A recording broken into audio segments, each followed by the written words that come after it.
the Picture That Studios of Arizona. The MMA-Holes are live with a special guest tonight. His name is Patrick Gavia. Let's talk to him live with the MMA-Holes.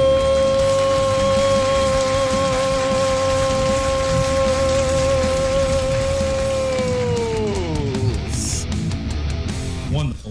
Welcome to the stream, everybody. Hopefully you're well. Hopefully you are. Wonderful. Listen, tonight's a special night. Very special night. You see the poster over here in the corner. We got a special guest, first time on the show. I'm going to get to that in a second. So what I need you guys to do is hit the like button. Okay? I need you guys to hit the like button. It's very important. Share the stream. Do all that fun stuff. You know, the YouTube fun stuff. Thank you very much. My name is Chris, Mystic Moss, King of the Dragons, and I will be taking you through this journey tonight. Before we get to the journey, let's talk about our sponsors, MyBookie.ag. The promo code is MMAHOLES for a 50% match on your first deposit. Millions, shout out to Millions. They support the athletes. We have a link in the description down below. If you'd like to support any of the fighters, click the link in the description and you can get some merch. You can get some signed stuff at Millions. Link down below. ESPN Plus, we got some fights this weekend. It's a little early. If you want to watch the fights, we got a link in the description for ESPN Plus. We get a little commission. Don't give it to Mickey Mouse. Give it to us, okay? ESPN Plus down below. Now, before we get to our guest, I want to show you guys something here because just in case you are not familiar, I'm pretty sure you are. His name is Patrick Gavia. Here's his Instagram page. Go give him a follow on IG. I want to show you something here before we go live with our guest, okay? I want to show you, he did a documentary on many fighters. Something over here, the Aljamain Sterling documentary, I find fascinating because it dives down the road of why we hate Aljamain Sterling. I don't hate Aljo. I've had him on the show a couple of times. He's a nice guy. But why the people are not big fans. Let me just show you a little piece of this man's work before we get into the conversation. Check this out, guys. Former double champ Henry Cejudo, he got booed. When he defeated the former champ, TJ Dillashaw, he also got booed. When he faced the champ, Peter Yan, Aljo got booed when he walked in and got booed when he won. Here's the thing though, Aljo is American and Yan is Russian. They were fighting in Jacksonville, Florida. No matter who you ask, it all comes back to this moment. The #1 UFC bantamweight. That's a little piece of the action here. He's got a great YouTube channel, and I got to say this, chat, you have to go check it out. I have a very short attention span. I don't sit through many YouTube videos, but I got to say this. I sat through the Tony Ferguson one. On our second channel, I showed our audience over there. The John Jones video was great. I'm telling you right now, it's worth the watch, and it's a delight to have him live on the show tonight on the MMA-Holes. Let's give him a warm round of applause here tonight as we have Patrick Gavia live on the show. Let's go.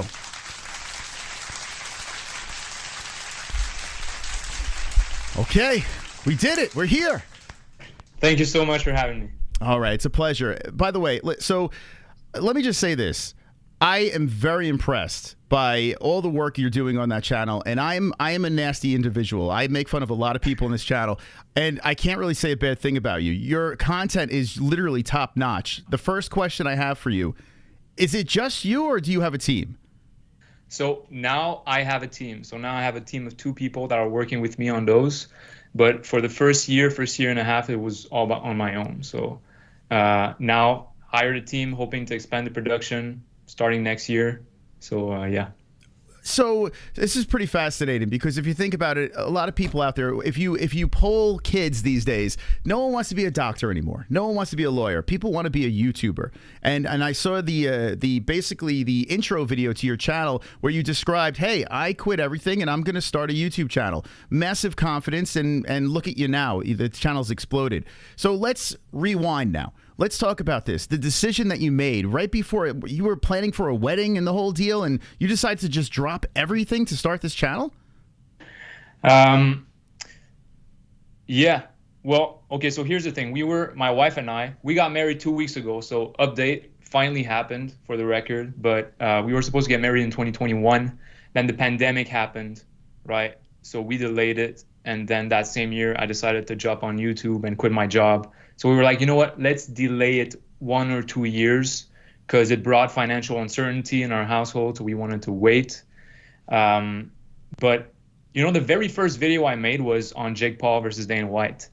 And the reason behind that is because, if I'm being honest, what Jake Paul did with boxing is what inspired me to leave my job and start on YouTube.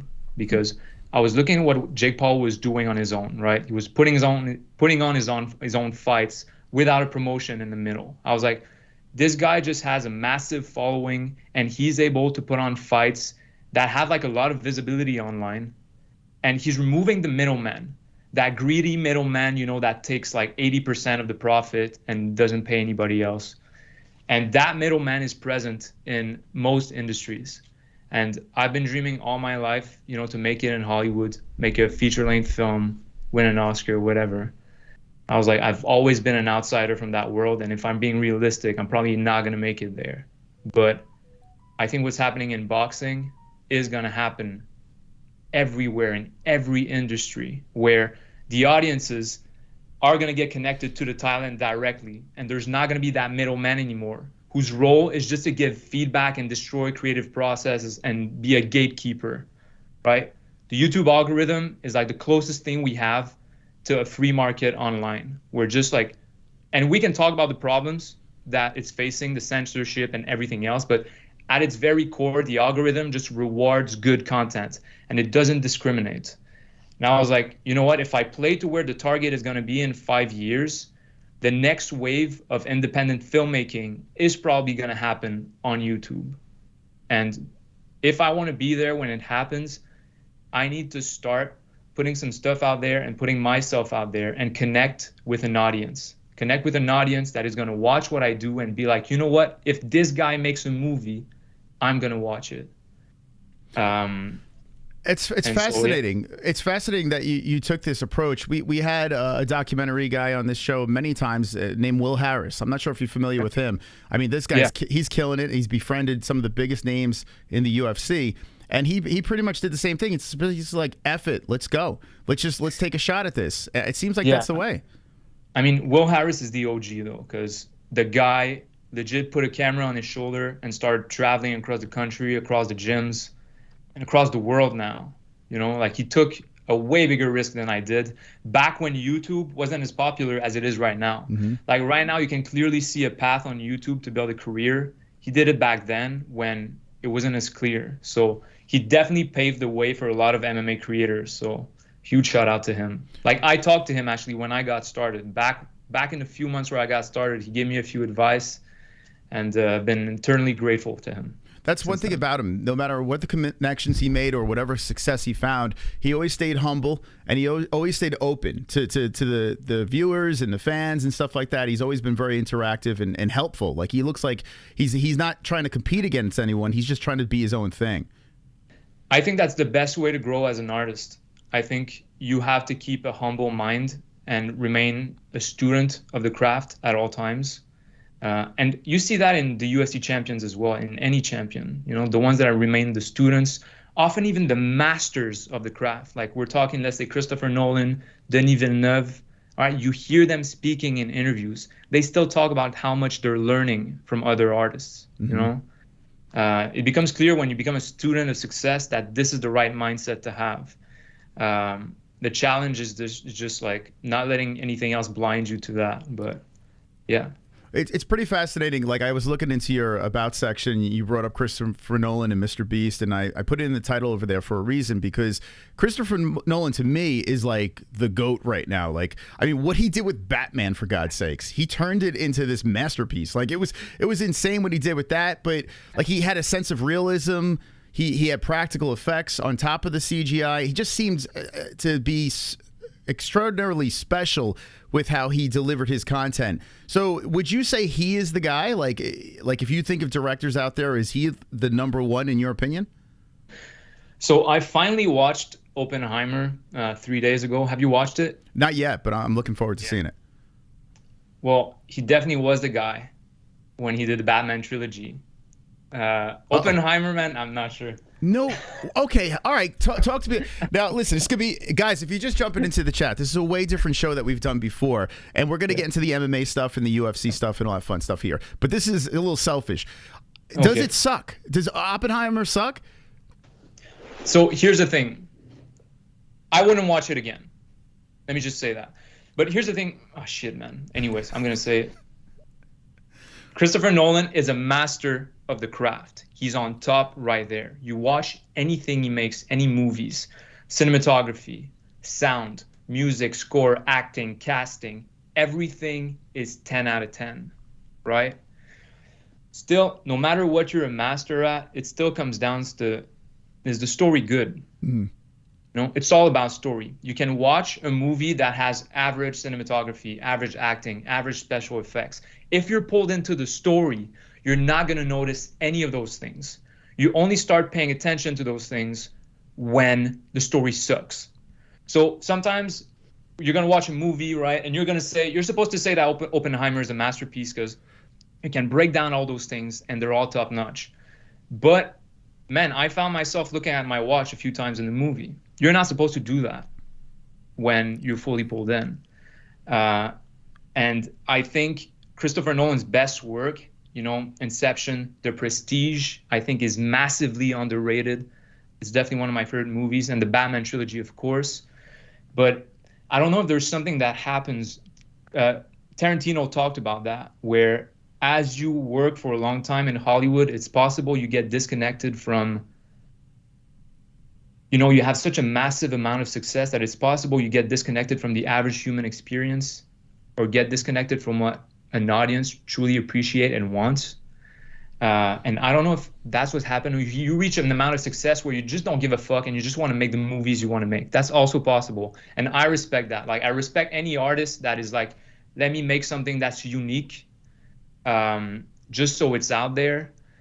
But personally, when I create content, it's not my philosophy. I always try to be as generous as possible towards the person who's giving like you 1 minute of time. It's like, I'm giving you 1 minute of my attention.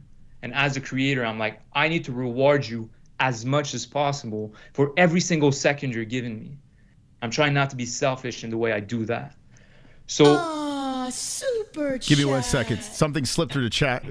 I thought that was O'Malley to win. That was your comment. So no, so I had it paused, but you know my OBS it has a mind of its own. Anyway, that's from the Boxing Prophet. They slipped through, you bastard, slipped through the cracks. I don't know how that happened, but anyway, he says, "Did you expect O'Malley to win?" So quick thought on that before you get back into your point. Did I expect O'Malley to win? Yeah. No, I didn't. Yeah, me neither. I didn't. I think the stars are aligned for him right now, and I think I'm blessed. I feel blessed to be able to see that, because it feels like you're part of that story where, man, the career that O'Malley had is crazy. Like, he purposefully stayed out of the top 10 for so long and just fought average guys, right? Then I poked Pedro Munoz, and that fight was very close. You could argue he was losing that fight. And then got that shot at Petr Yan, who was ranked 1 or 2, won, again, very close, and became champ. Like, it's crazy. Yeah. And it's genius. It is. Because he spared himself a lot of damage while he was staying out of the top 10. And that's something that we don't discuss often. Like, how much you spare your chin throughout most of your career can play a huge role down the line. It's like, I think that's one of the major reasons why we see wrestlers becoming champ instead of guys that just, you know, like stand and bang. Like, the moment you lose your chin, it's very hard to stay in fights later down the line. Like, I'm saying that because I played football for 10 years up until college, and I got so many concussions. Like, I ended up at the hospital 3 times because of concussions, but I had similar symptoms other times before that.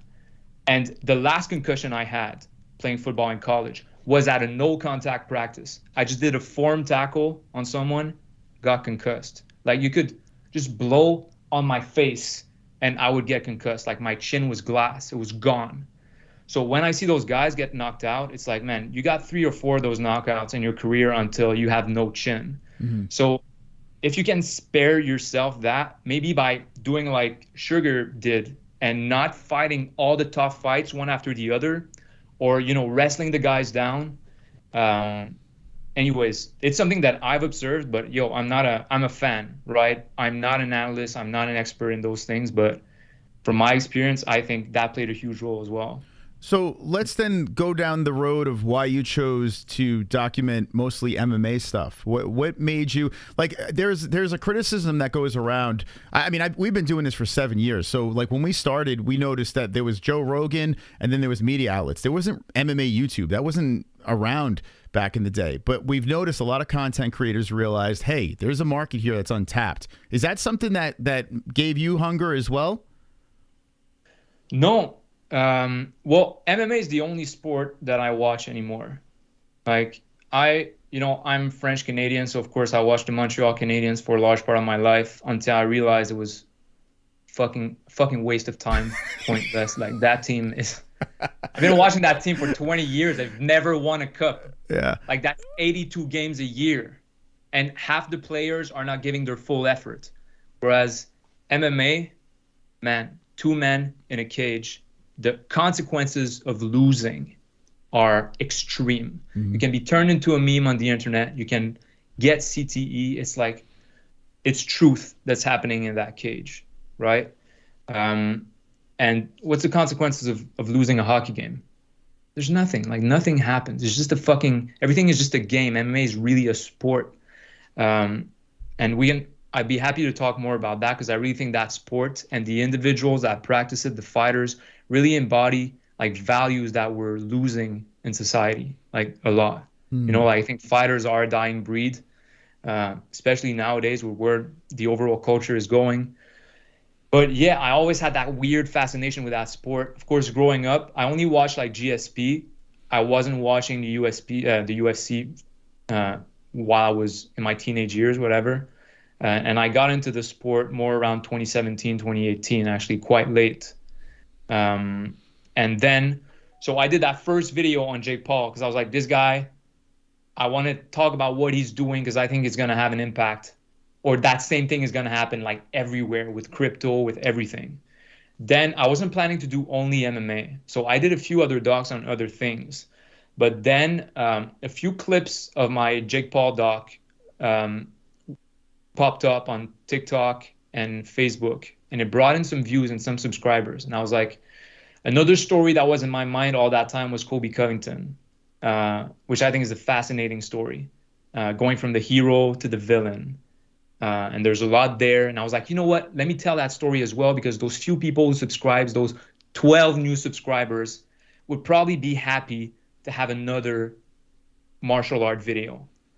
And boom, I did that one. It brought in like 20 more subscribers. I was like, you know what? Dustin Poirier is fighting Charles Oliveira in December. Let me do another one. And I did. And at December 1st, whatever, I had like 400 subscribers.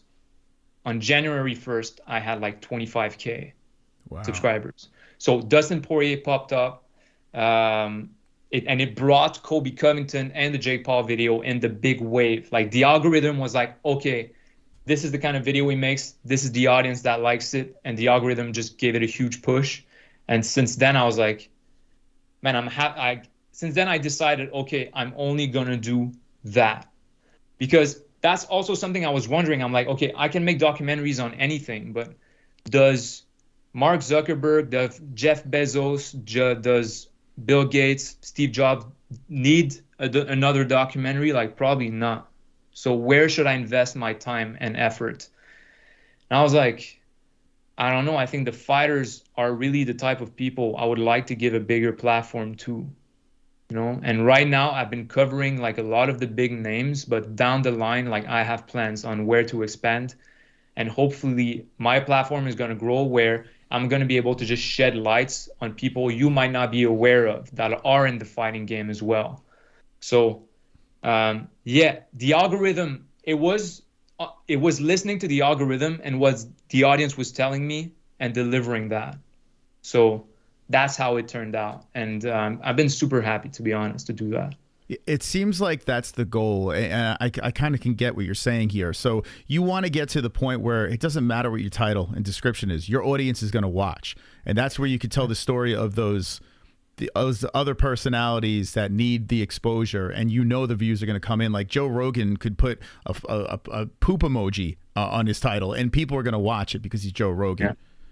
I would love to get to that point where I don't need to worry about thumbnail and title for people to watch. They just watch because they know they're going to have a good time, or they know that their time will be well invested, and they'll come out of that video having learned something, being entertained, maybe having a new outlook on certain issues or certain things. But I'm not there yet. So still got to play little clickbait or just shocking thumbnails. That's a YouTube game. It's all good, but I would love to get to that place. Talking to Will Harris, the last time I spoke to him, he was getting burnt out, it seemed like, with the MMA stuff. And he's like, I want to be a filmmaker. I want to be in the movie industry. I want to document other things out there. And so are you fearful that, like, say, I mean, I think the sky's the limit with you. I think you're going to be able to achieve those goals. But is there like that doubt in your mind? Because everyone has some sort of like devil on the shoulder being like, this is not going to work out. Do you worry that maybe the MMA thing is going to burn you out and you're going to try to pivot and you might shoot yourself in the foot? No. We've talked a bit about, like doing this. Or if I was in your shoes where I would need to interview people or I would need to network and meet people, I would get burned out because, like, those things drain me. They drain me. Like sitting behind a screen, though, and like giving life to a story, I can do that all day, not eat, not sleep. All right? Like some of the documentaries you're watching, if I'm on a deadline, like I won't sleep for 2 days to finish it on time. And by the last day, it's like, it's weird. It's like you lose your sense of body. You're just there. Like it just flows through you. In terms of getting burnt out, like I have very good habits on a daily basis that I think shelter me from that. Like I do exercise every day. I do meditate.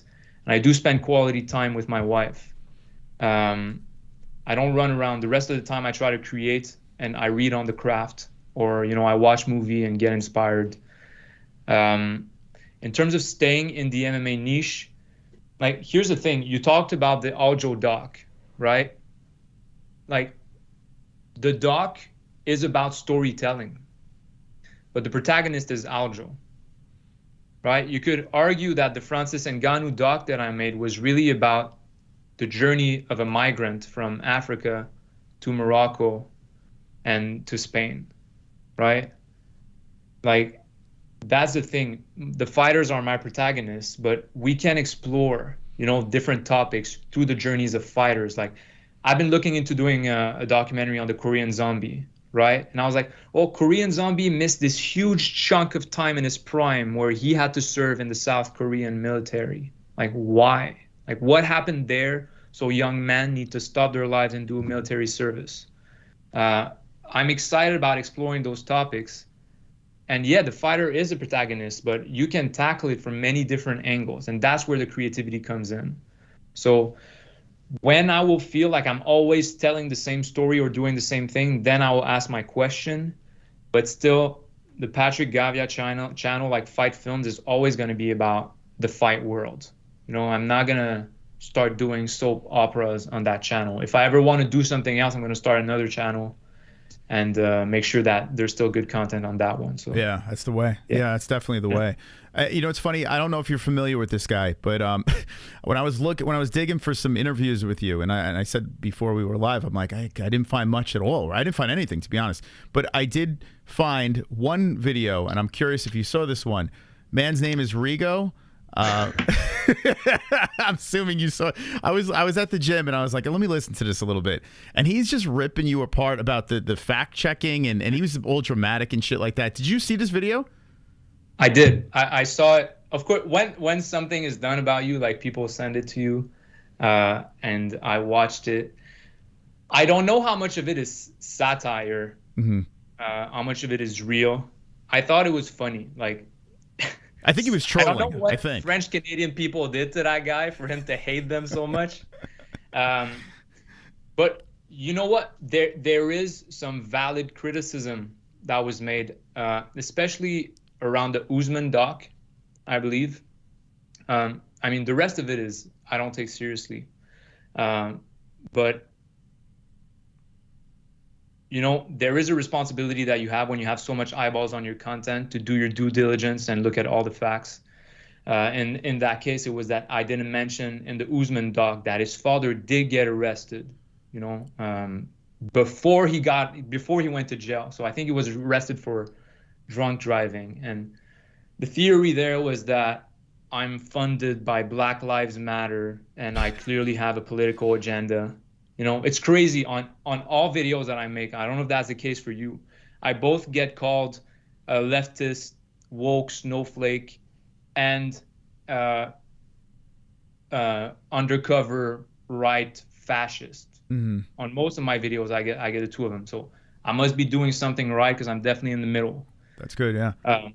Yeah, usually it's just one side. They say you're swung on this side, so you're getting on both ends. The people are thinking you're both sides of the political parties. Yeah. Okay. But you know, I try not to pay attention to people who are just purely hating. There's no productivity in allocating any amount of your attention to that. But I do take in constructive criticism because I'm not the best of the best yet. You know, I'm on that journey. And you can't take in just like empty praise as much as you can take in just empty hate. But there are people that care about what you're doing that will criticize you. And I think it's important to listen to that and be like, yeah, like maybe I should have done more research there to cover all my bases. So yeah. It's a smart way to look at it because, and I looked at it as satire, but it did seem like he tried to get you with a couple of things, but I couldn't take it much very serious. But you're right. Well, my wife is like my co-host, but she's with our kids now. So I've been doing a lot of the streaming lately, but when behind the scenes, when I'm reading stuff or I'm getting feedback from the community, I like the criticism. Like I like to listen to it because I learn a lot. Like there are a lot of things where I'm like, you're just being an asshole. Like I know you're just trolling, but there are some things that I've actually taken into consideration and have switched up or tried, and it's great. Like what other place can you do that? Like you literally have instant feedback on YouTube, you know, so you could learn so much from the people that enjoy your content. And you have instant feedback from people that care enough to watch your content. Mm-hmm. It's like you can ask your family for support. Man, your family probably doesn't watch your content. No. All right, because they're not interested in MMA. My mom, it's the same. My mom does. My mom is great. My dad hates it. But hey, people give a large amount of their time to watch your content, even if some of it is shitting on it. It's like, you know what? Maybe you have a point, and it doesn't affect my confidence because I was in that industry of making content for a long time, and you realize like the people who improve are the people who consider criticism and keep on improving. I actually think like, you know, there are many levels of success. You know, you see like Elon Musk at the top right there, you know, Joe Rogan, and like, of course, like I'm down here at the bottom, but I feel like you have a price to pay for every step of the ladder you're trying to climb. You know, if you can't take in criticism or you take it too personal, you're going to get stuck somewhere, you know? At some point, of course, like now people, they see my channel growing and maybe they feel like, oh shit, this guy is, they perceive me maybe as climbing up a social ladder, and then they're like, oh fuck this guy because, you know, like he has success, right? Sometimes people feel like that about success, and the more success you get, the more hate you get. And I do feel like your ability also to deal with hate is another barrier to the next step, you know? And that's what I tell myself when I deal with anything that's hard. Like it's just like, that's just a test.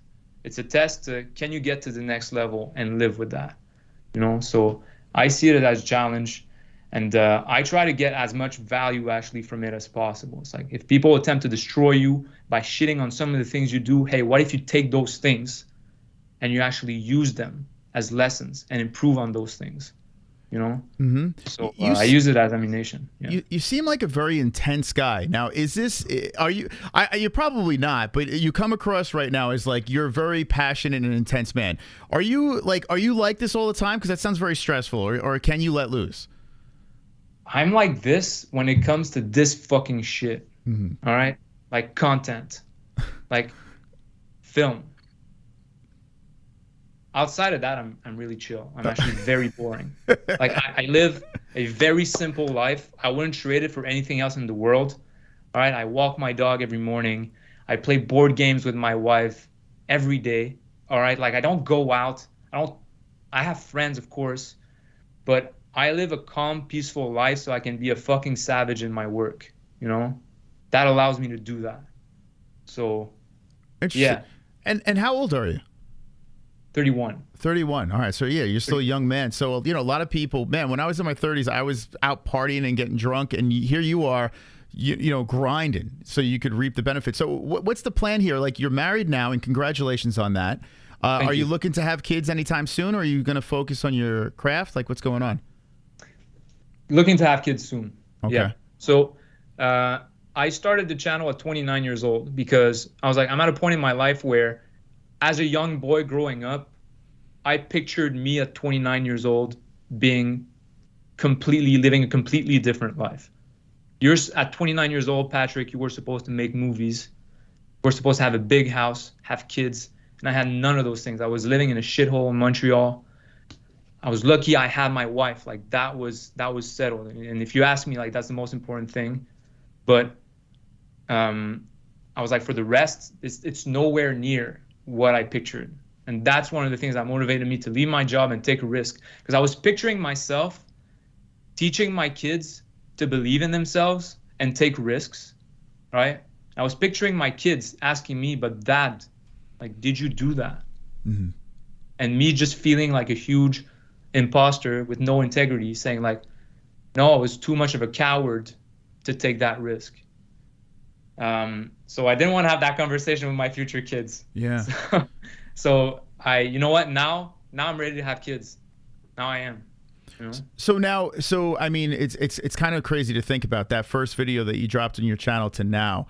And when I'm thinking back, like when I first saw you, I'm almost positive it was the Mighty Mouse video where Demetrius Johnson, he reacted to that, right? Was that your video? Yeah.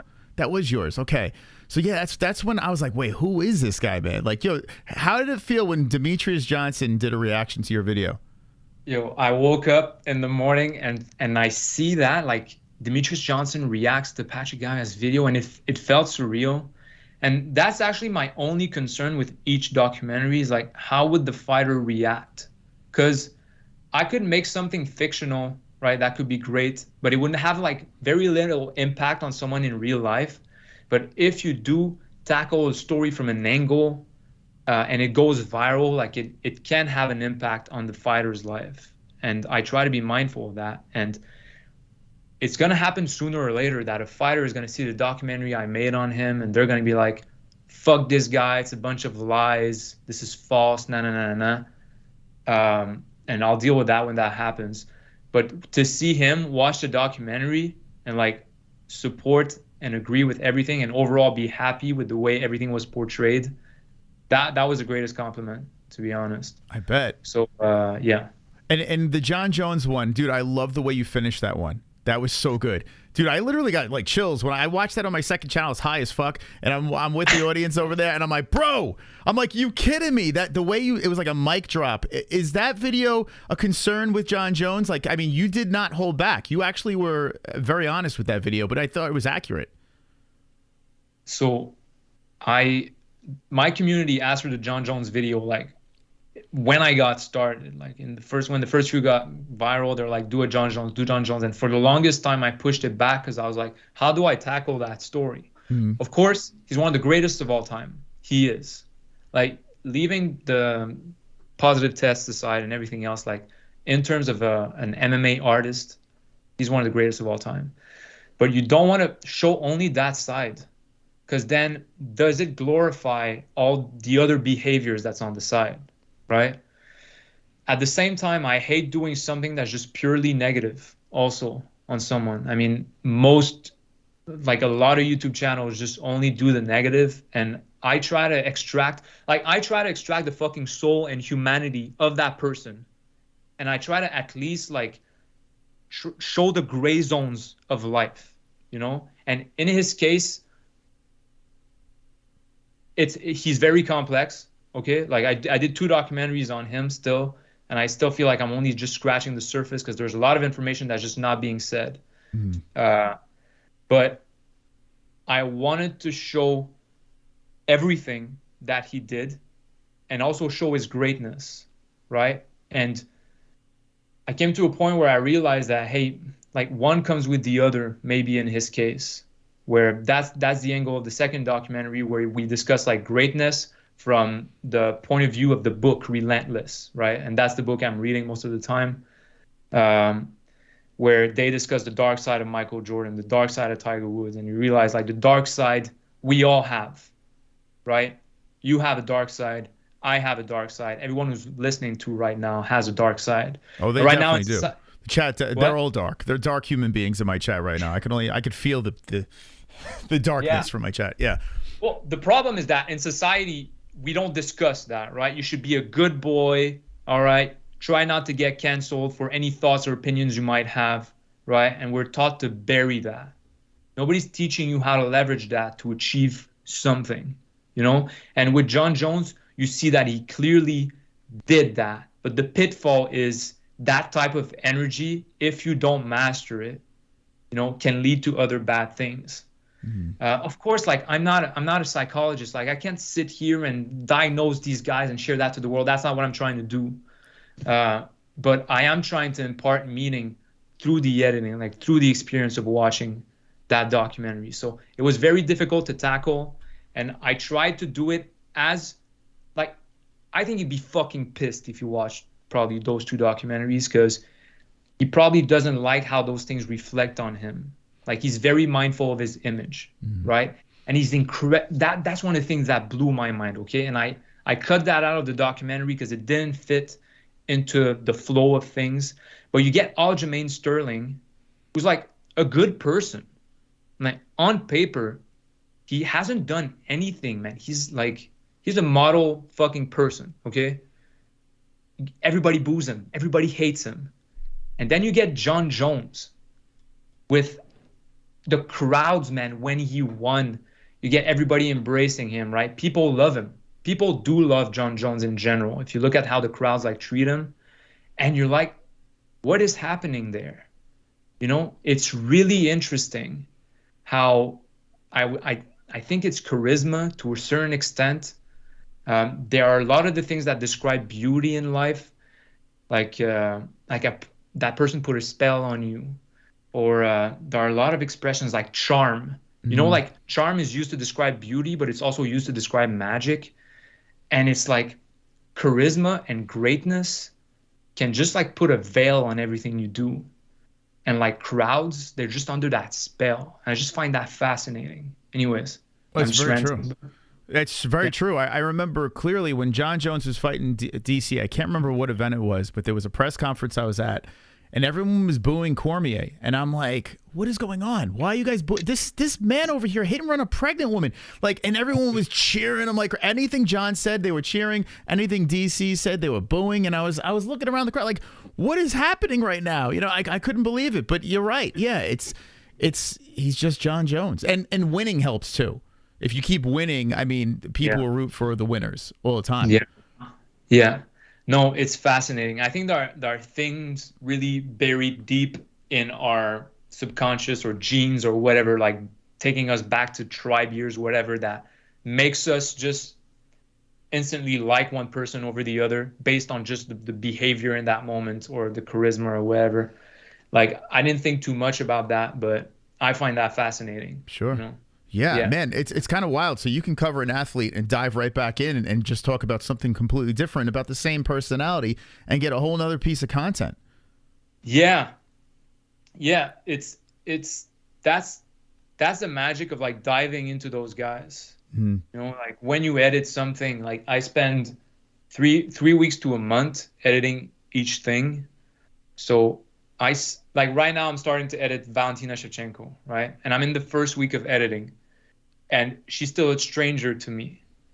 Like, I hear what she says, I see how she acts on camera, but I don't know her, you know? But as you edit week 2, week 3, and you start seeing like the mask fades, you know, the more you're exposed to that person, and you start to see the cracks. Like, sometimes it's just in a question, in an interview, where there'll be a silence and they'll look somewhere else, and you're like, okay, that was real.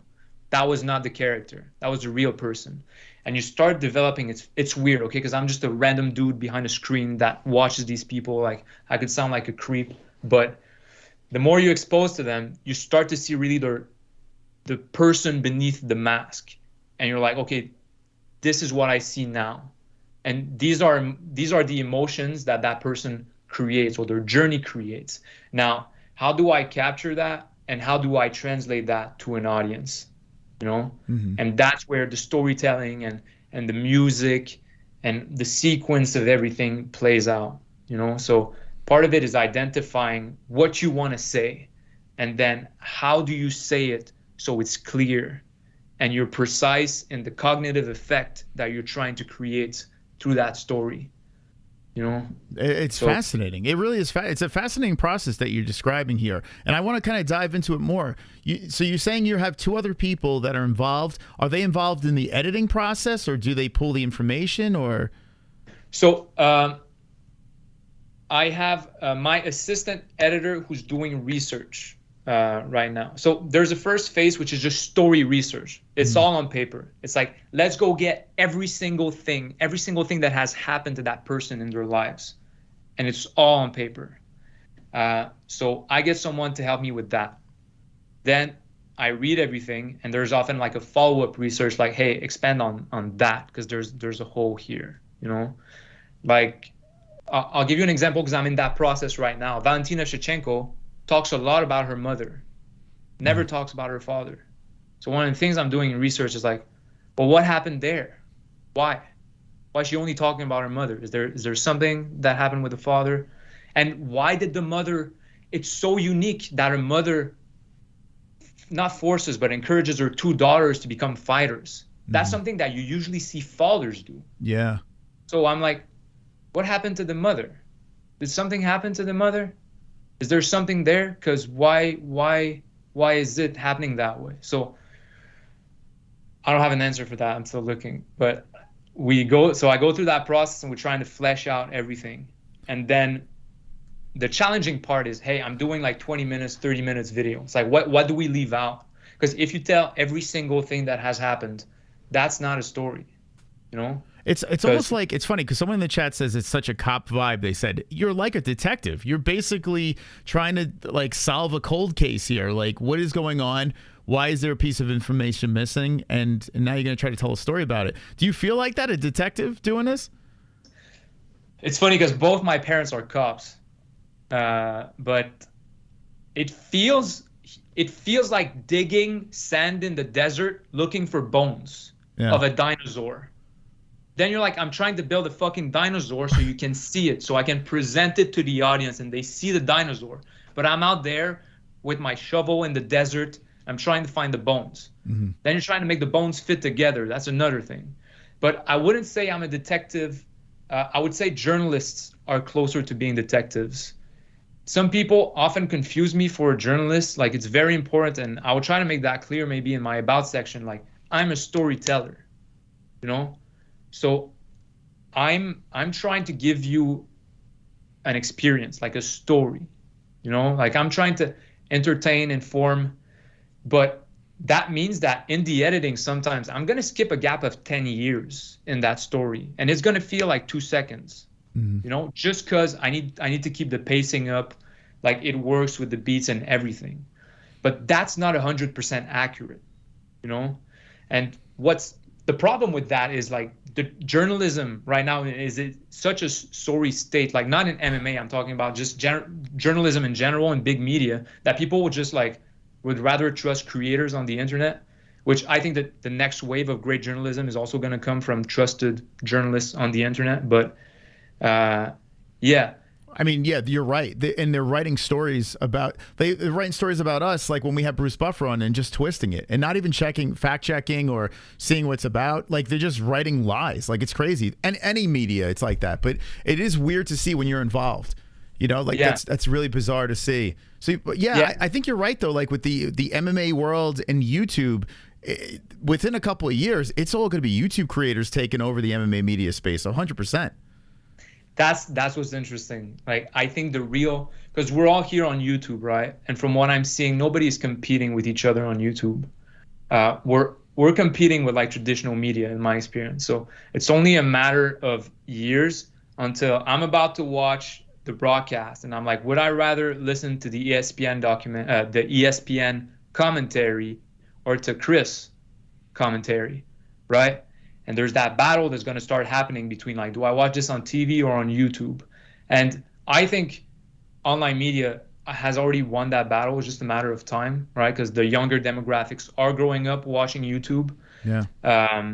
But then like, same thing for me. Like if I bring one more eyeball, because I make my content for people who love MMA, but also for their friends, right?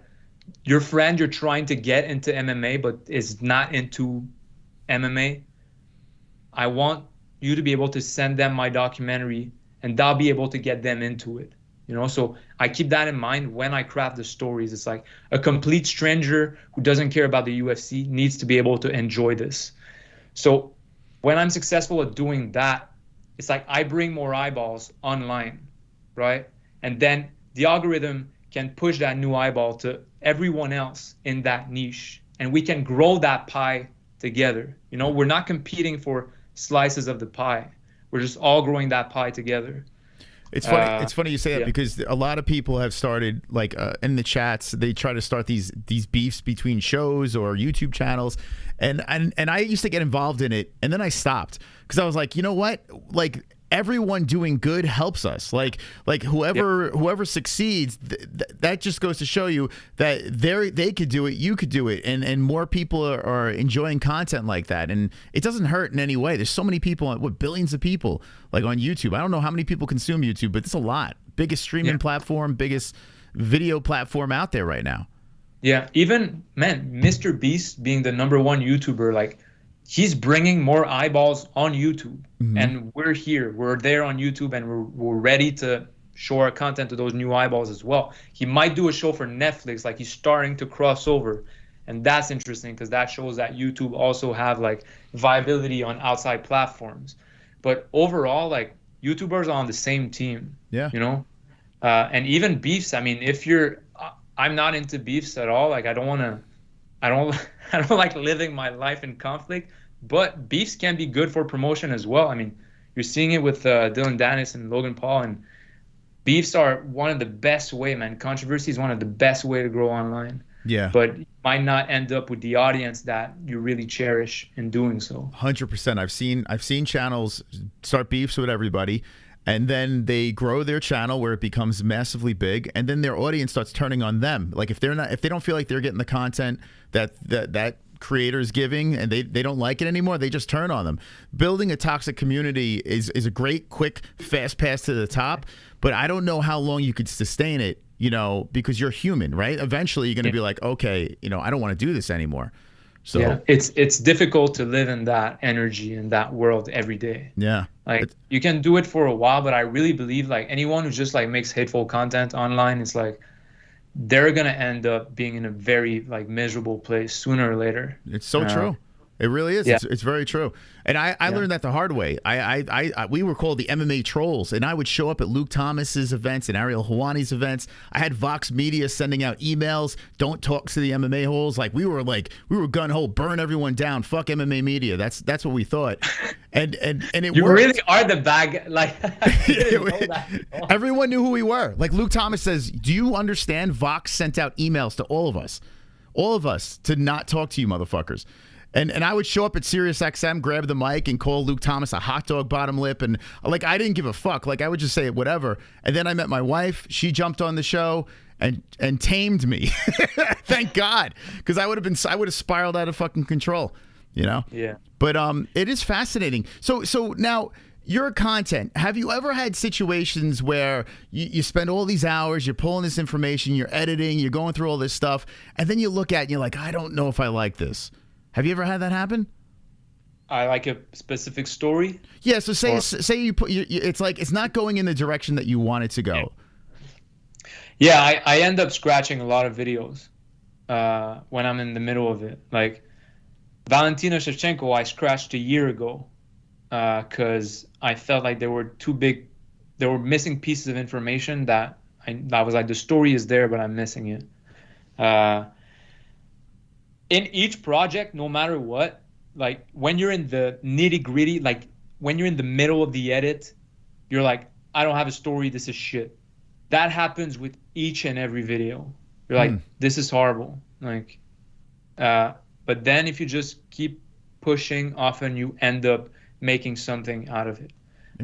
It's not always perfect. Like there's a lot of things in my videos that I would love to have an extra week on. But yeah, I've ended up canceling videos in the past, but in each and every video at some point, I feel like it's a marathon that's never going to end. That is shit. And I'm like, that's it. Like my community is going to turn on me because it's not the same level of quality.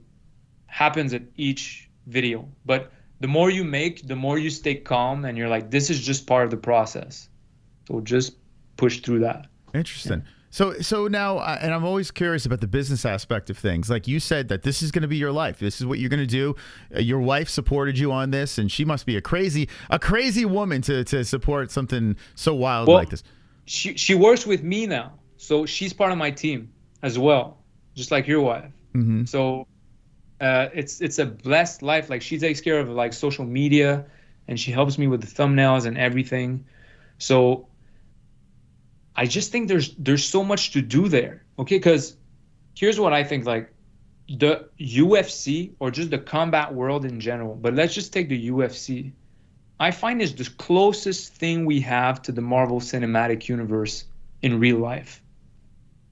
Like there are tons of characters there that all have like connections and stories, backstories with each other. There's Thanos, who's ruling over everything, which is essentially Dana White, which always makes for a great villain. I love Dana White, but often, like in stories, he ends up being the villain just because he just casts himself there so well. He's a promoter. I mean, it's his job to be an asshole. Like yeah. That's his job. He does it so well. And the MMA is the best sport for storytelling because the guys literally end up fighting each other. Mm-hmm. Like that doesn't happen anywhere else. You can make a documentary about how Elon Musk and Zuck, well, that's not a good example because they might end up fighting, but there's no climax to that story. In MMA, there are fights, man. Those two people who dislike each other end up in a cage together and they fight just like in a movie. And there's like a series of ritual that happened before that fight. There's the face-to-face, there's the press conference, there's the weigh-ins. It's like perfect for storytelling, you know? So I feel like I'm really just scratching the surface of what I can do there in terms of stories, but also in terms of format. Like my format has been pretty consistent so far, but I want to push the boundaries of that. And the goal is not just to make like the best MMA documentaries, like it's to make the best fucking documentaries, like period, like all across the board. Like I want to make some fucking shit that people, even if they hate it, they can't help but to say like, yeah, I fucking hate this. I hate Patrick Gavia, but that's a good video. Mm-hmm. You know, I can't deny that. To achieve that, I just need to become a better artist. That's it. I always love the way you intertwine yourself into it too. It's kind of like you got a rock star thing going. It's pretty cool, man. Watch it. It's like a swag. Now, would you say that's a character or is that you? It's definitely not me. Well, you know, when I'm sitting in front of the camera, I'm trying to picture myself talking to a friend and explaining the story to a friend. And that's why more and more I smile less in the video because I'm like, no, like I wouldn't be smiling if I'm telling that to a friend. So I try to be myself as much as possible. But the thing is, I'm a storyteller. Like my lines are scripted. Like that's not me. That's not me right now, you know? And it's funny you talk about me being intertwined in the videos, because at the same time, if the documentary was perfect, you wouldn't hear me at all. Like, I would be invisible, right? But when I got started, I was like, I need to show my face so I create that connection with the audience. You know? Mm-hmm. That was the whole goal behind it. It's like, I think if I show my face, people will understand what I'm trying to accomplish, and I will create a better connection with the audience. But in the John Jones part 1, like, you only see my face and hear my voice, but I don't talk to the camera because there was so much material that I'm not needed. So often I'm going to identify the story holes, like the gaps in the story, and that's where I'm going to come in to like segue from one thing to the other. But yeah. Or maybe I'm just not admitting to myself that, just like most YouTubers, I'm a narcissist too. But I think honestly, also quite possible. It's so funny you say that. I always tell everybody, my wife, I say I just give into being a narcissist. Now there's levels to narcissism, right? There's the bad narcissist, you know, where you just can't get through to them, and then there's the creative narcissists that are still assholes. I mean, I believe I'm one of them, but you can't be super successful, and you can't build something out of nothing without narcissism. I truly don't think you can't do that. Like, and if you didn't show your face on these videos, there are other content creators that don't show their face, but I feel like yours stands out because you are the face of fight films. That's interesting what you're saying, though. 'Cause I think you have a point, but I think our definition of success is largely defined by people in media because they have the loudest voice, and they're more likely to be narcissists, and they're more likely to be like, this is success, right? Being famous, being rich, having your voice heard, right? But that's there's a narcissist bias, right? Because the people who end up in media are more likely to be narcissists. So, but they're the one who'd get to define success on TV, right? There's probably a fisherman somewhere in the Pacific who is crazy successful and like living a life much more fulfilling than, you know, Oprah, whatever, you know, but he doesn't get to define what success is for millions of people. Mm-hmm. So yeah, I think that's why most people who achieve a certain level in media are miserable, and they live empty lives. Now, question I ask myself is, like, who am I to have an opinion and share it to people and have that platform? You know, like, I don't know fucking anything. I'm not a doctor, I'm not a psychologist, and here I am trying to make videos that portray certain people under certain lights. I try to do it in a positive, constructive way. I try to bounce everything on my own moral compass, and I try to leave the viewer with some kind of like value or some sense of understanding and meaning about life that can serve them.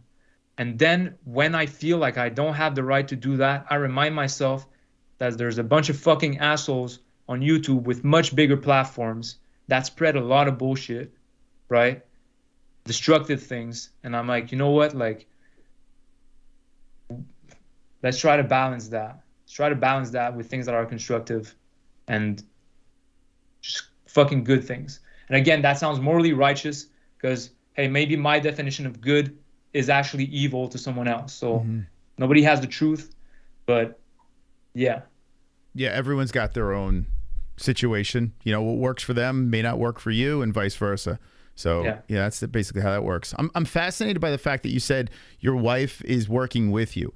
Now, listen, people fight. You know, you're in a relationship, you get in arguments, you got debates, whatever. How do you delegate? Like, how do you navigate around, hey, I'm your husband and I'm your coworker? I would say we always had natural defined roles that we had within our relationship where we each brought value in different spheres of our lives. Like, if I don't have my wife, like, my life really falls apart, you know, for a lot of things, because I'm only focused on like this, right? Like, I barely know how to cook. Like, I know how to cook, but not really. Like I don't take care of the appointments. I don't take care of anything else. And she's there, like she makes that structure everywhere. Like she allows me to sit in front of a computer for 10 hours a day and work.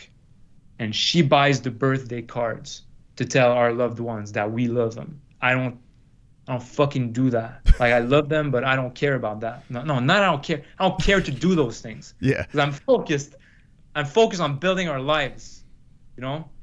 And we have that great balance in that sense where what she is doing is extremely valuable. All right. And like when I edit for 12 hours a day and I don't like eat, like she's the one, like, man, she's like, Pat, don't forget to eat. She makes sure I'm all right. And I would say that I focus like on the bigger picture stuff.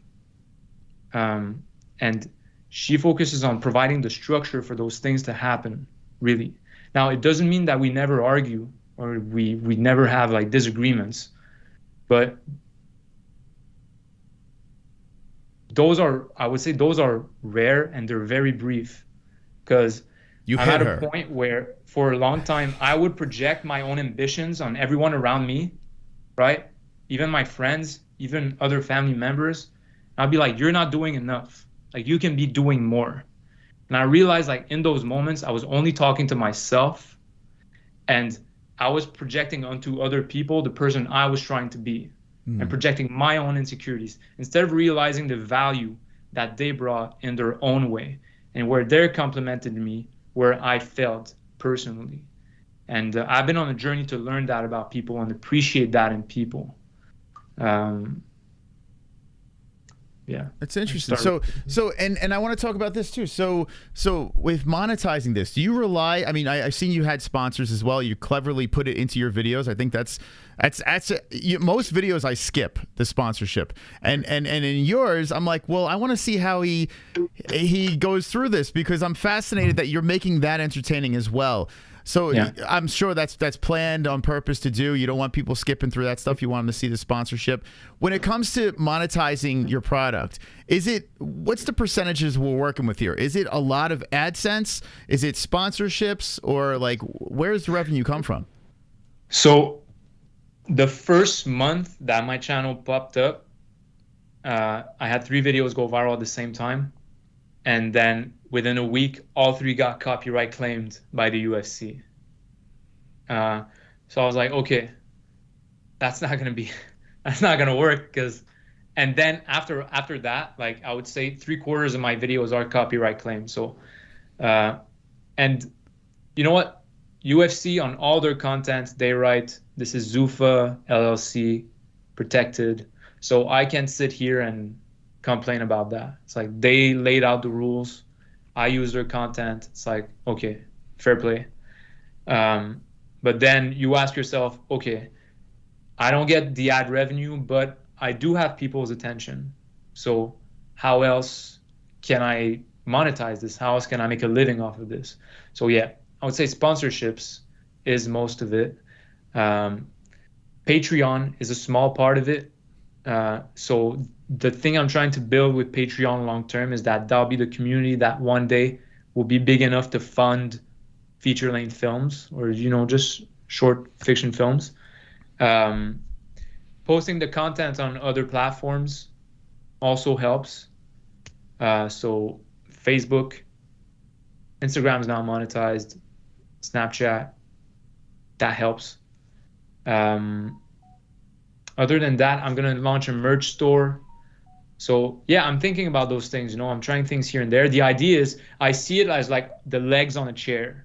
Mm-hmm. If you only have like one leg on your chair and someone kicks that leg, like you fall on the ground. So yeah, trying to have as many legs on that chair as possible so I can have some kind of stable life without like fearing that this can all be taken away at any time.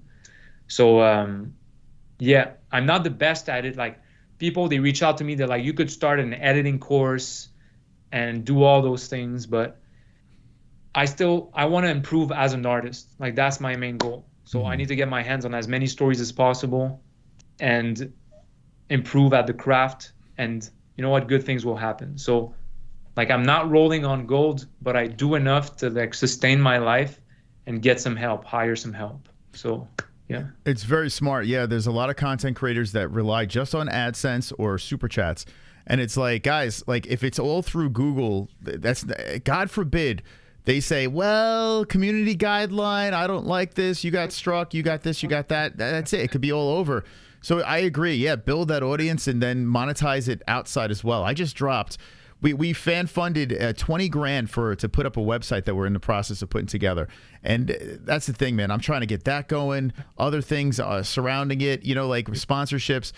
Yeah, because AdSense, it's just so unstable, and honestly, I feel kind of handcuffed. Like I don't want to, you know, just follow all the rules. I want to do what I want to do, and if it means me showing a clip where it gets a strike, or if it means me saying something silly that gave someone a laugh, then I'm gonna do it. You know? Yeah. No, that's another thing. I got a bunch of videos that got restricted to 18 plus, and to this day I don't know why, because YouTube is not allowed to tell you why, because that would be editorial advice. So you start to self-censor, and I mean, there are very just bad things that can come out of that. Like, there's that YouTube channel called Armchair History, I think. He's a great creator, right? That takes certain events in history and just animates them, right? And he's constantly getting restricted in his videos by YouTube. And, you know, for the record, without YouTube, like, I'm not here, right? Yeah. Like, without the algorithm, without all this stuff. But there's just a huge pitfall in starting to censor history, man. Like, leave you out. Let's leave us out of this conversation. Like, history, man. He's getting censored because the events that he's depicted are being judged too sensitive, like sensitive issues. But it's like history, man. What are we doing if we're starting to censor history? How do we learn from that? Like, some horrible things happened in World War II. Some horrible things, some violence has been happening, man, since forever. It's human nature. And like, we're starting to censor that online. It's like we're giving the illusion that those things are not part of human nature. It's like, it's so dangerous. Like, there's such a huge pitfall in starting to censor those things. Like, I got a video, my Glover video got censored, and I think it's because the word gun was in the video description, or gun was showed on screen. Like, that was not confirmed to me, but I was like, are you serious? And then you see some of the shit that's not restricted on the platform. Yeah. It just feels like we're anyways. It's frustrating. It is. They don't make it clear. They don't make it clear at all. You have no idea what you did wrong.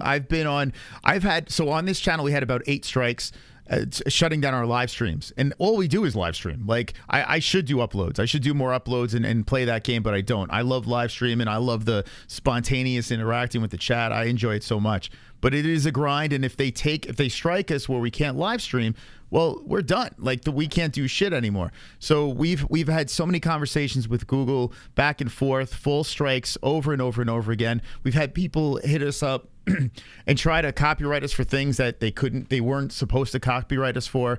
I can't remember the name of the company, but they've flagged a lot of channels falsely. We had to fight those things, get lawyers involved. It's nuts. No protection for the creator. Yeah. Do you know what you got strikes for? Like, did they tell you? Yeah, so we would get there would be copyright strikes, or there was, for community guideline was a few, but not many, and we got past those. The copyright strikes, most of them, I would say, out of the 8, we maybe 7 of them, yeah, because like 1 was legit, and we had to turn it around and delete it, but we had like 7 of them false.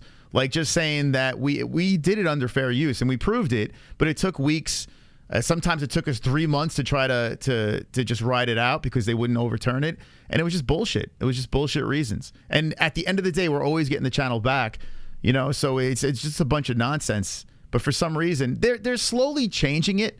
They're slowly making it a little bit better, because now it's like a week, you know, 2 weeks for 2 strikes or something like that. Before, it was like 3 months and you were done. So they're slowly starting to make adjustments and understand, but it's who knows. YouTube is still, like, I'm on other platforms as well. YouTube is still by far the best platforms in terms of like creator support and all of this. It's what's happening on other platforms is a complete shit show. It's just the censoring is what worries me the most. And I understand from YouTube point of view, they're trying to provide a safe platform for advertisers to place their products. That's how they make money. So they want to make sure like a fucking Tide ad is not shown on some whatever dark content. That, like, I understand they're doing that, but you know, it's not only frustrating as a creator, it's just like there is an impact at large in the things that you're censoring, and there is a responsibility there. But I'm just being an idealist here who doesn't realize that money rules the world. So yeah, if it wasn't the easiest to monetize and grow a community, of course I would check out other platforms and spend more time there. But we've had the most success on YouTube, so I'm just, you know, rolling with the punches until we get the website up and do other things, and then, you know, we'll work around it. But Mike, I want to pivot to like the UFC world. Do you watch all the events? Or are you plugged into the UFC? I mean, you're spending a lot of time editing and stuff like that. Do you put time aside and actually watch these cards? Yeah, I watch most of them. I don't watch all the prelims, but I watch most of them. Okay. Yeah. And like, what do you think about like this year crazy upsets? Like, I mean, it's been nuts with all the, you know, the upsets that happened in 2023, and, you know, pay-per-view prices going up and everything like that. Are you legally or illegally streaming them? Legally. Look at that. Well, as a UFC creator now, or someone who benefits directly from that world, like I pay for all the pay-per-views. In Canada, we don't have ESPN Plus. We have TSN, which is just like the Wish version of ESPN. But yeah, so I watch all the events on there on UFC Fight Pass, and I do pay for the pay-per-views. But like back when I was broke, like, anyways. Yeah. I mean, it's so easy to get. But now, do you write that stuff off? Do you write off the pay-per-views? For my business? Yeah. No, I pay for them. Well, maybe I should ask my. Yeah, that's probably a business expense. Yeah, write that shit, dude. I write off everything. I mean, if I fart on air, I write it off. Like, everything gets written off. Yeah, it's crazy, man. I even put a logo on my car so I could write off my car. I just drive around and like now I could write that off. Yeah. I write everything off. Really? Yeah. Really?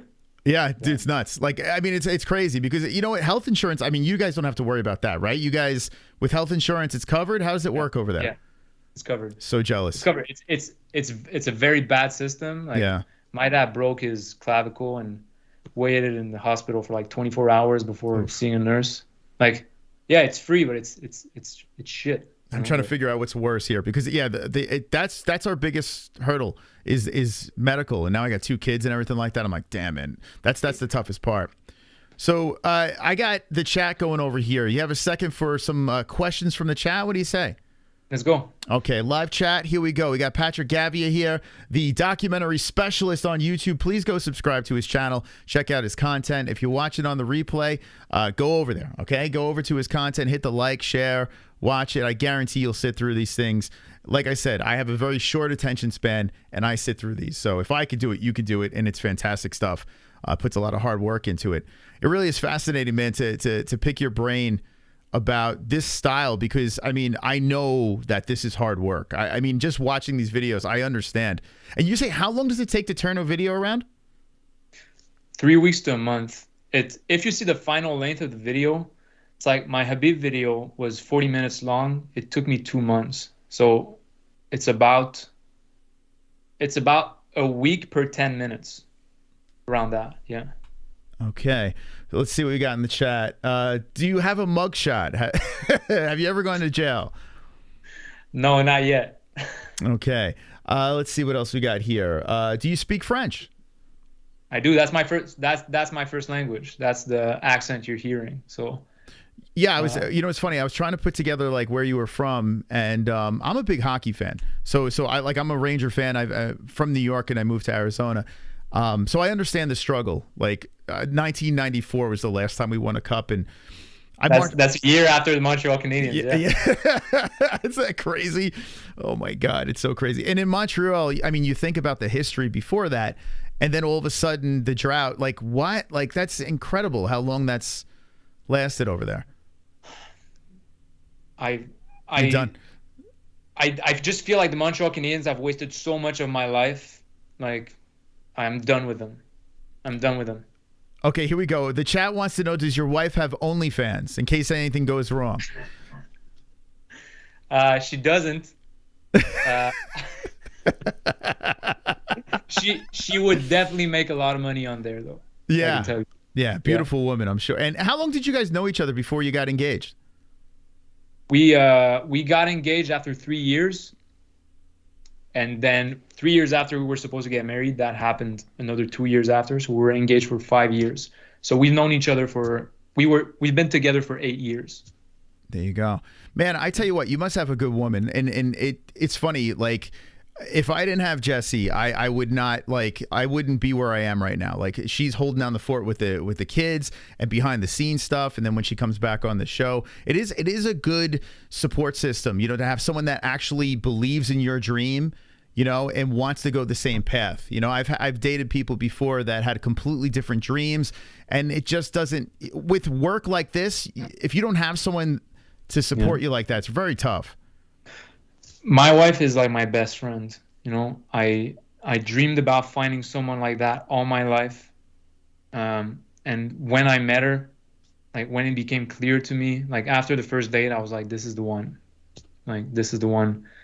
And everything I live, everything I experience, I want to share it with her. Like, I've just been, I don't know if that's the case for you, but every time we dive deeper into our relationship, I feel the reward of that, like in the strength of the connection, in like everything that we share, like the amount of shared experiences we had adds so much value to my life. Mm-hmm. Like, that's something I wish to absolutely everyone, to find that person and have that kind of connection.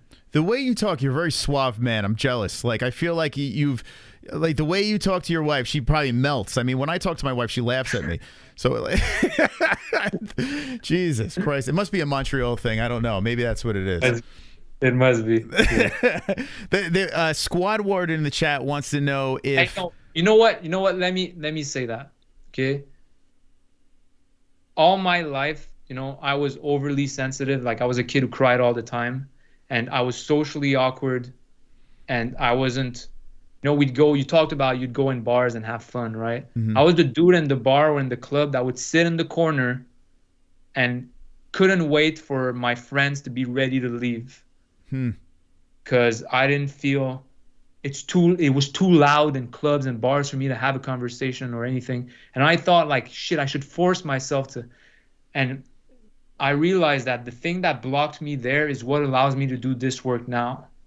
Like, the thing that I taught and handicapped me in one area is what allows me to do this work now, and to have empathy for the fighters, to see the emotions in the story, because I've been dealing with my own emotions for so long, and to be able to speak, even to open up to my wife like this, because for so long I didn't understand the shit that was going on inside me. So I'm just saying that because, like, the shit that you think, like, makes you inadequate for the rest of the world, like, if you can find that area of your life where you can leverage those things and they turn into a strength instead of something that makes you feel like shit, it's like it's ideal. And that thing exists. You just have to look for it and find it. And to me, it's clear that it's creating content in the way that I'm doing it online. But I looked for that for like 29 years of my life before I found it, Wow. It's funny. It's funny you say that. When I speak to my wife and we talk about things that we would genuinely think is holding us back, or a flaw, a character flaw, I tell this is like a superpower. Like stubbornness is a superpower. Anxiety could be a superpower. If you use it in a specific way to chase a dream, it's like you have something that other people don't have. And I feel like with you, like you were saying, your friends went out, they partied, they did this and that, and it wasn't your thing. But because you were like that, you can transfer that energy over into making spectacular documentaries. Because my friends were like that while they were in bar during all of my 20s, I was in a dark basement editing shit that nobody was watching. For up until 2 years ago, man. Nobody fucking cared what I was editing. Wow. It was just and now I realize, like, I wasn't failing all that time, I was just investing for this to happen. But it's hard to see. It's hard to see when you put in the hours every day and there's like nothing at the end of the line. There's no light. and you feel like your life is at the same place it was. But if you focus, like hyper focus on one skill, you know, one day things will turn around. You had two choices. You could have been a creative person that you are now, or a school shooter. Like you had, like, you know, I mean, you had two paths. You chose the right path. Yeah. That's why I'm trying to spread the message, you know. Yeah. Dude, you are very, like, it's easy to root for you. You know, not only are you a talented guy, and I'm not trying to just kiss your ass, but you're a nice guy, and you're an open book. Like, and for you to take time out of your day and do this, I understand, like you said before, it's not your thing, right? You know, you don't like to do interviews, and it's you know, doing stuff like this it's got to be like uncomfortable, right? I mean, like, how is this comfortable or no? I'm trying to make an effort to push my limits, and I realize that this still might play a role in the things I'm trying to achieve. So I do see the value in doing it, and you've been very kind to me for a long time in your approach. You gave me a few advice with the newsletter, so this was important for me to do, and to have that conversation with you. And I do enjoy talking to you. Now, I won't do that every day, for sure. Like, I'm telling you, tomorrow I'm not talking to anybody. I'm just editing all day and I'm recharging, you know. But this is an enjoyable conversation. I'm just not pulled towards that. Like, even though I enjoy them, they drain me for some reason.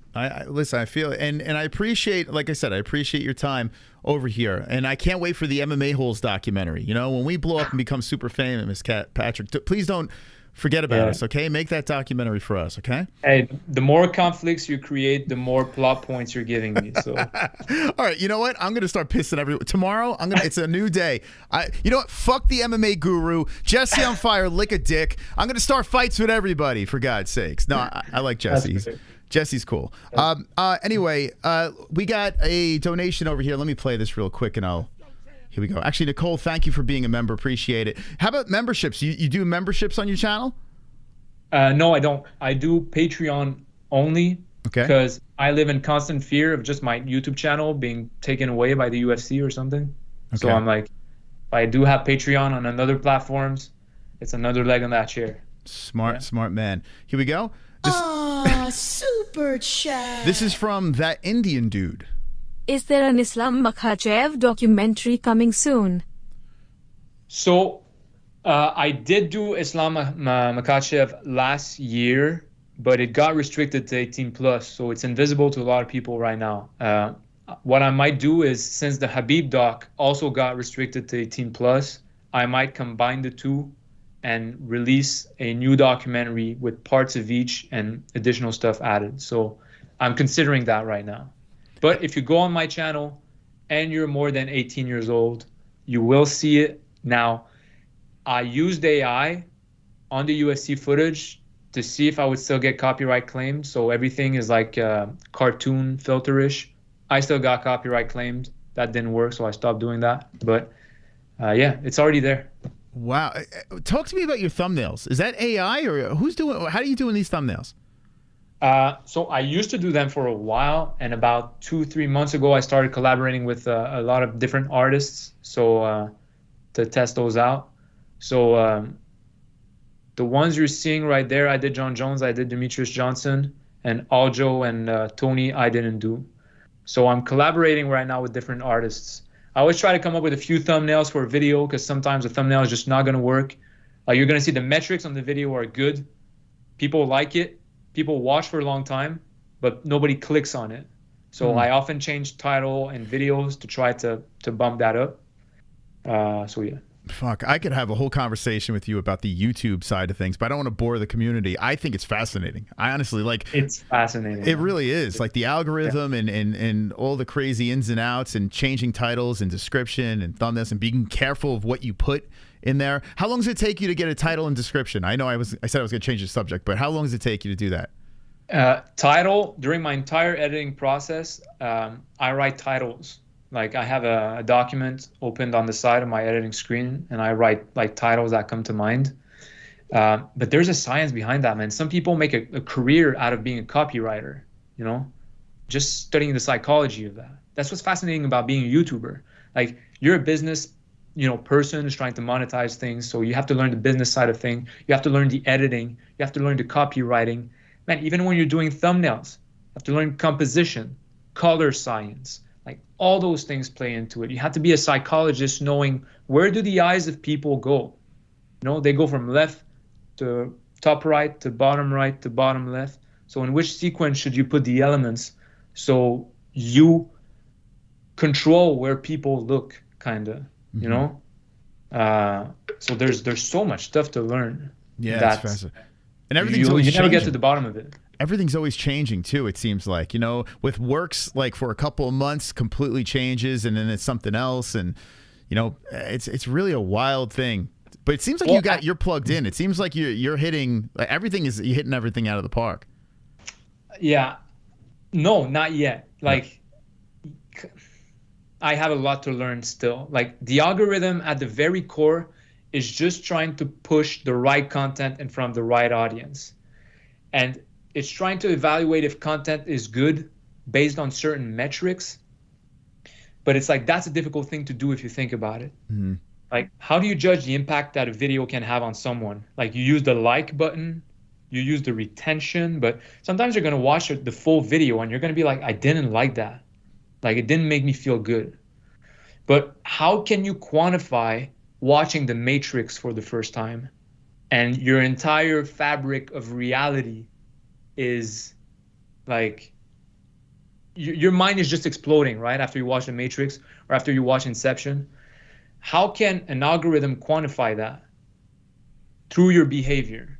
That's the problem that YouTube is trying to solve. Like, YouTube is trying to solve, is this a good video? If this is a good video, I should show it to as many viewers as possible because they will have a good experience on YouTube watching that content. And YouTube wants viewers to stay on YouTube. Mm-hmm. So I'm trying to think under those terms.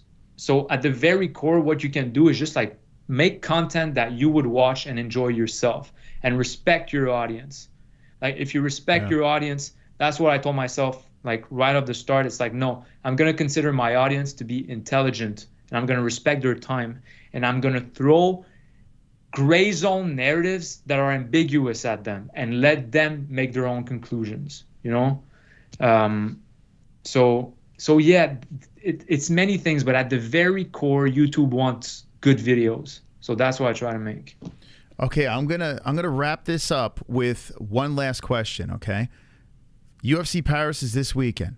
The French going at it. Ciryl Gane, Serghei Spivac. Give me a lock prediction on the main event over there.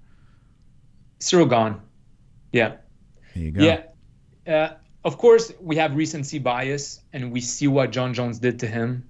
But I can't believe that after losing to John Jones and Francis Ngannou, because of the lack of wrestling, like, I can't believe that he didn't spend the last 8 months just improving that. And I don't believe that the level of wrestling of Serghei is at the same level as John Jones. And he's not as big as Francis Ngannou, so we can't just sit on top of him. Like, it's really impressive the way Ciryl Gane moves.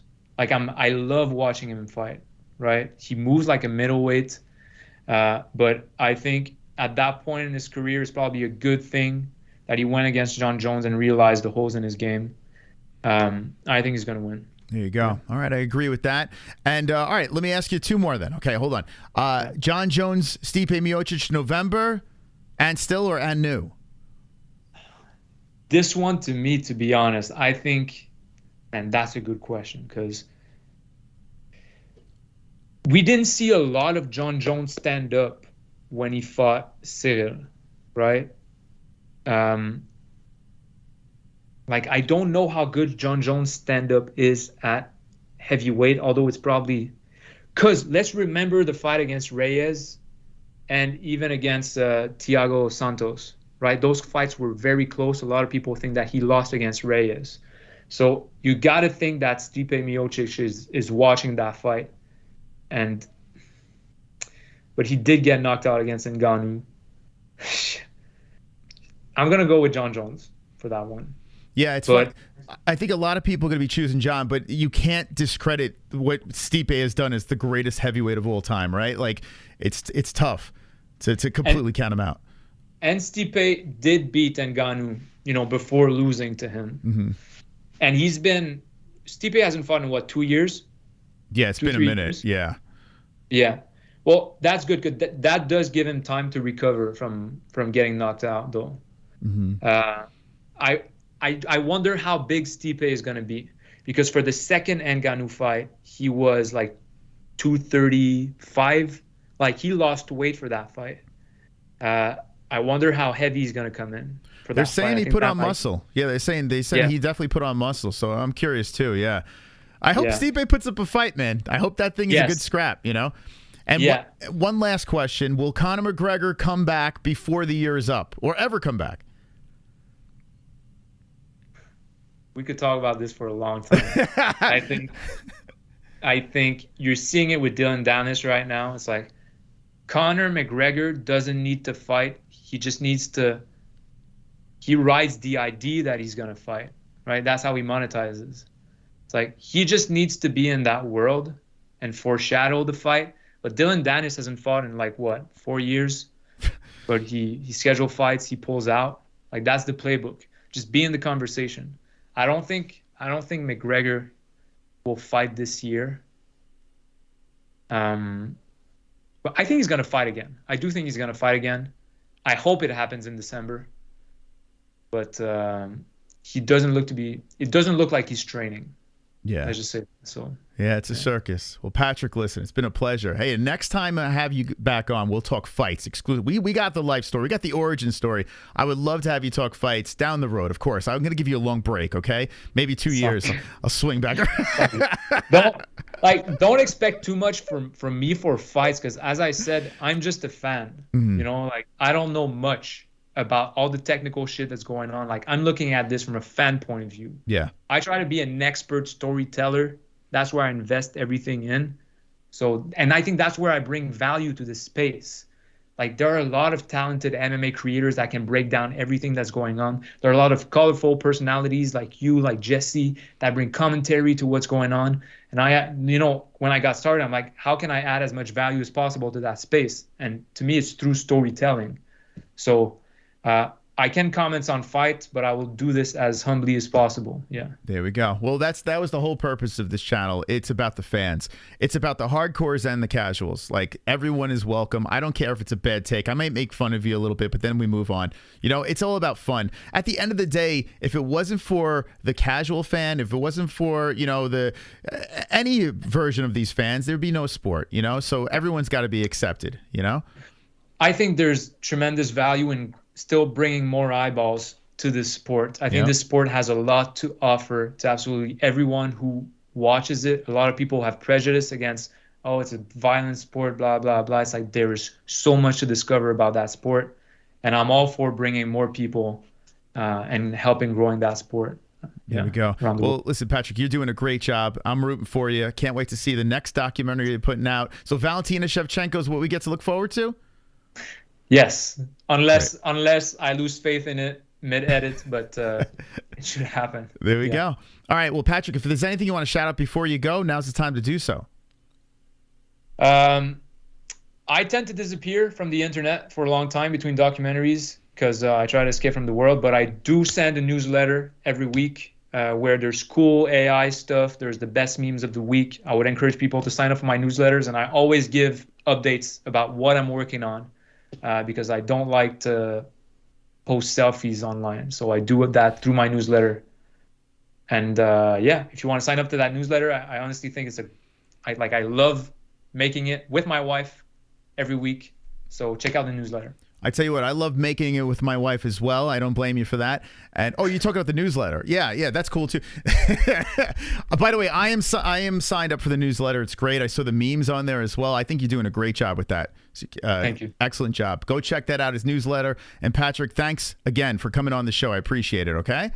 Thank you so much, and thanks to everyone in the chat. I hope you enjoyed the conversation, and I'll see you soon, guys. All right, there he is, Patrick Gavia. Live on the MMA-Holes. Wow, what an appearance. What did you guys think in the chat? Dude, that was pretty wild, man. Listen, Patrick is a very interesting dude. Very, very interesting dude. Not only is he very talented, but I find him fascinating. We'll see him on Rogan soon. I mean, that's inevitable. Out of Canada, chasing a dream, and go check out his stuff, man. Go check out his stuff. What'd you guys think in the chat? I enjoyed talking to him. Maybe it was a little selfish. I don't know. You know, not our typical type thing over here. But listen, I think talking to content creators in this space is pretty interesting. So I'm going to keep doing that. 5.5 out of 10. Here come the comments. All right, guys. Well, I'll see you next time. We'll be live Friday, Food Court Friday on this channel. Back to the business as we talk about UFC Paris and what's coming up in the UFC world. So tune in for that. Tomorrow night, if we are live, it's going to be gaming. Maybe we'll try out the Synossi thing. By the way, the PlayStation, they're increasing their prices for the PS. We'll yell about that on the second channel. But thank you guys for stopping by. And in the comment section, if you're watching this on the replay, let me know what you think about it. Comment, it helps the algorithm, okay? So down below when this thing is done, say hi, talk about your breakfast. I don't know, talk about Patrick. Give me something. Work with me here. Thank you guys again. Appreciate it. Have a great night. And don't be an a-hole. Be an MMA hole. Good night.